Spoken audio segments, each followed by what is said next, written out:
Every few years, the idea of an EU army finds its way back into the news, causing a kerfuffle.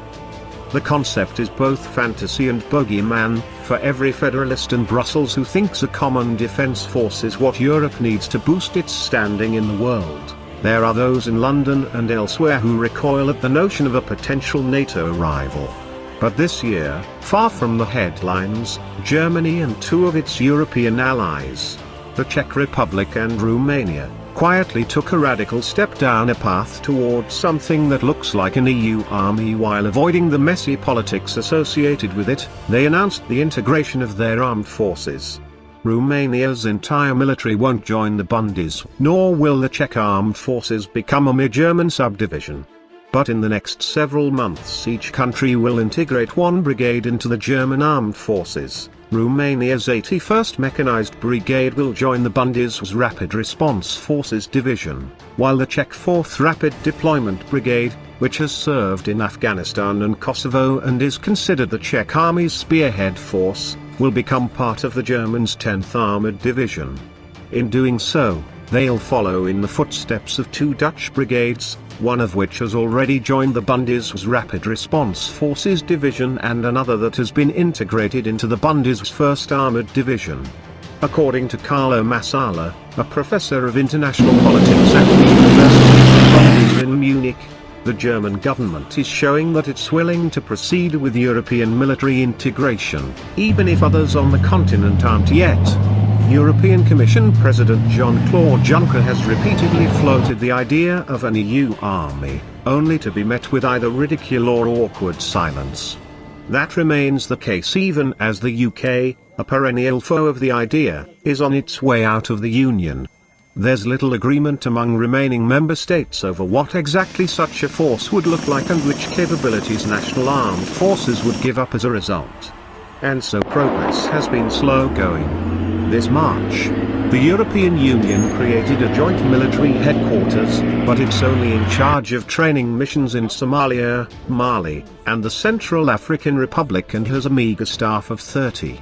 Other multinational concepts have been designed, such as the Nordic Battle Group, a small 2,400 troop rapid reaction force formed by the Baltic states and several Nordic countries and the Netherlands, and Britain's Joint Expeditionary Force, a mini-NATO whose members include the Baltic states, Sweden, and Finland.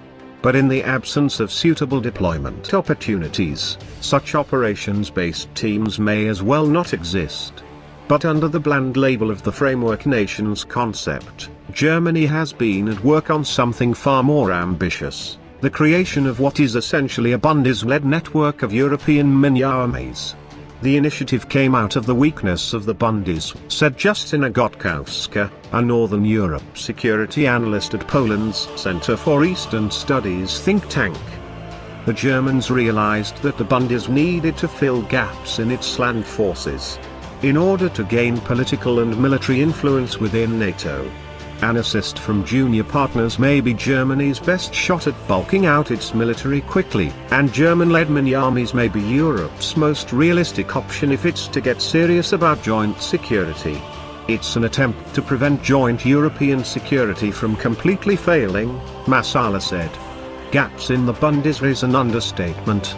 In 1989, the West German government spent 2.7% of GDP on defense, but by 2000 spending had dropped to 1.4%, where it remained for years.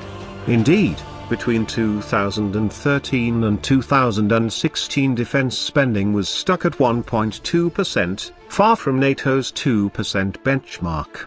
In a 2014 report to the Bundestag, the German parliament, the Bundeswehr's inspectors general presented a woeful picture. Most of the Navy's helicopters were not working, and of the Army's 64 helicopters, only 18 were usable. And while the Cold War Bundeswehr had consisted of 370,000 troops, by last summer it was only 176,015 men and women strong. Since then the Bundeswehr has grown to more than 178,000 active duty troops. Last year the government increased funding by 4.2%, and this year defense spending will grow by 8%. But Germany still lags far behind France and the UK as a military power. And boosting defense spending is not uncontroversial in Germany, which is wary of its history as a military power.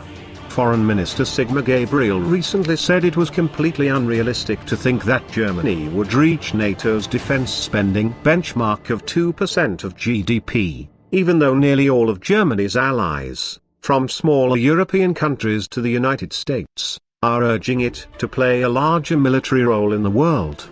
Germany may not yet have the political will to expand its military forces on the scale that many are hoping for, but what it has had since 2013 is the framework nations concept. For Germany, the idea is to share its resources with smaller countries in exchange for the use of their troops.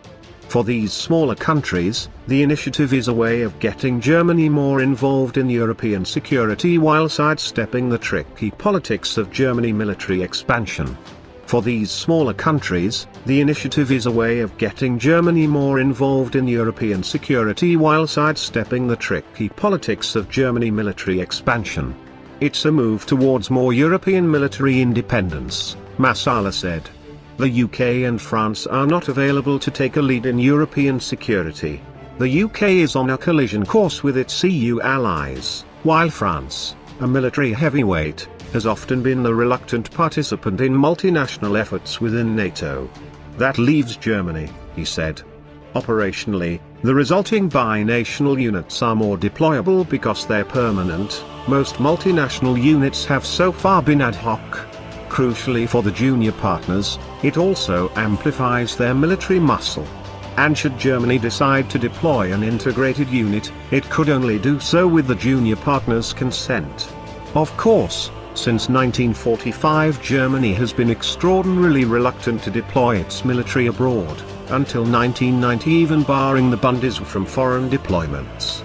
Indeed, junior partners, and potential junior partners, hope that the framework nations arrangement will make Germany take on more responsibility for European security. So far, Germany and its multinational mini-armies remain only that, small-scale initiatives, far removed from a full-fledged European army. But the initiative is likely to grow. Germany's partners have been touting the practical benefits of integration. For Romania and the Czech Republic, it means bringing their troops to the same level of training as the German military. For the Netherlands, it has meant regaining tank capabilities. The Dutch had sold the last of their tanks in 2011, but the 43rd Mechanized Brigades troops, who are partially based with the 1st Armoured Division in the western German city of Oldenburg, now drive the Germans' tanks and could use them if deployed with the rest of the Dutch army. Colonel Anthony Loevering, the 43rd Mechanized's Oldenburg-based commander, told me that the integration has had remarkably few hiccups. The Bundeswehr has some 180,000 personnel, but they don't treat us like an underdog, he said. He expects more countries to jump on the bandwagon. Many countries want to cooperate with the Bundeswehr. The Bundeswehr, in turn, has a list of junior partners in mind, said Robin Allers, a German associate professor at the Norwegian Institute for Defense Studies who has seen the German military's list. According to Massala, the Scandinavian countries, which already use a large amount of German-made equipment, would be the best candidates for the Bundeswehr's next round of integration. So far, the low-profile and ad hoc approach of the framework nations concept has worked to its advantage. Few people in Europe have objected to the integration of Dutch or Romanian units into German divisions, partly because they may not have noticed. Whether there will be political repercussions should more nations sign up to the initiative is less clear. Outside of politics, the real test of the framework nation's value will be the integrated unit's success in combat. But the trickiest part of integration, on the battlefield and off, may turn out to be finding a lingua franca. Should troops learn each other's languages? Or should the junior partner speak German? The German-speaking Dutch Col. Loevering reports that the binational Oldenburg division is moving toward using English.